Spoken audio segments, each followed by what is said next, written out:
Alors, but des opérations prochaines, enlever ce joint là, qui en fait est agrafé. Voilà. Et passer par ici pour pouvoir démonter cette plaque là, qui est boulonnée ici, qui est boulonnée ici. Voilà, tout est vissé comme ça sur la pampan. Voilà, ici, donc voilà. Je pense qu'il va y avoir un petit peu de déconnexion électrique. En fait, je me demande si ça, quand c'est allumé, ça ne sert pas à l'éclairage du coffre.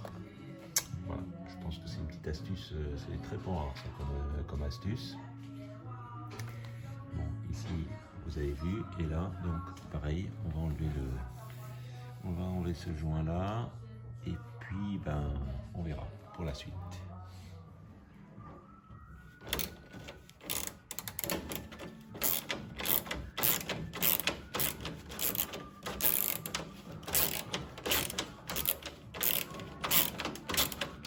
Alors, évidemment, l'éclairage de plaque est aussi nécessaire d'être enlevé parce qu'il procède à la fixation, à l'assemblage de cette grande plaque de tôle. Ah, mais alors, voilà, donc ça je suppose que c'est l'éclairage de coffre. Je suppose que ça devait servir à ça. En tout cas, là, j'ai découvert que bon, ça ne devait pas fonctionner des masses. Là. Ouais, il y a quand même un petit quelque chose qui sera bien à refaire proprement.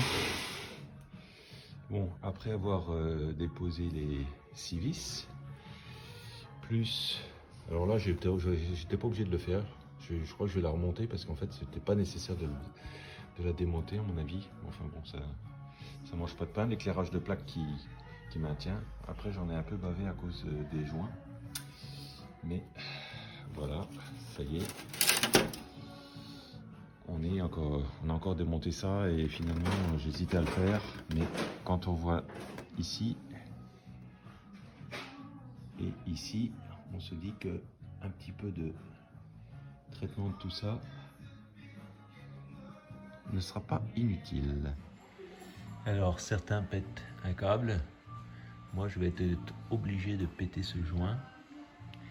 Bon, pas de mauvaise surprise apparemment, rien de bien méchant, mais le joint est quand même bien abîmé, surtout qu'il a été blacksonné par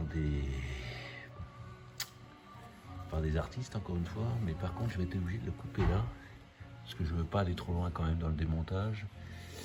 Et là en fait, ben, je pourrais pas le sortir de cette partie là sans le couper. Bon, c'est pas très grave de toute façon.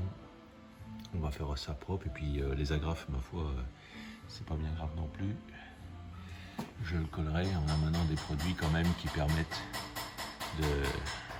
de s'affranchir des agrafes.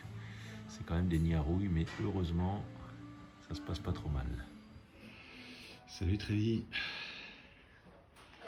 Bon, alors, où en est-on sur cette poire. Bon, j'ai enlevé le pot d'échappement, ce qui m'a permis de mettre une traverse en bois.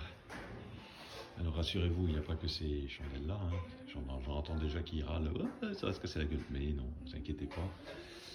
En dessous, il y a tout ce qu'il faut pour que ça tienne et sécurisé. Voilà, ce qui me permet d'enlever les roues. Donc j'ai enlevé les joints. Voilà. Donc ils sont morts, hein. Ceux-là, je les remplacerai, je ne sais pas si ça se trouve en neuf, mais je les remplacerai par autre chose. Ils étaient vraiment cuits. Donc là, ça va me permettre de bien accéder parce qu'il y a du blackson, vu qu'on s'en va en faire, il y en a beaucoup trop, à mon sens. Donc bah là, il n'y a pas de grosses nouveautés. Ici, j'ai enlevé la partie du support de plaque, voilà, qui me permet d'accéder encore une fois à une zone qui, sans qu'elle soit vraiment pourrie, nécessite quand même, je vous l'ai montré tout à l'heure, quelques traitements.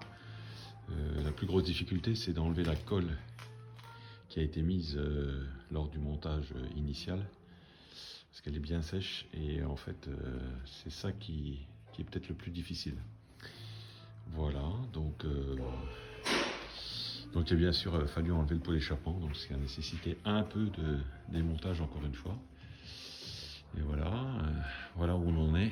Je vais être bien à l'aise pour travailler. Et donc les prochaines étapes, ça va être décapage et traitement. Voilà, il y a quand même un peu de boulot avant de s'occuper de cette partie-là, qui est la plus abîmée. Coucou 205, bon bah voilà. Coucou ex-avion. Voilà, ben voilà où j'en suis.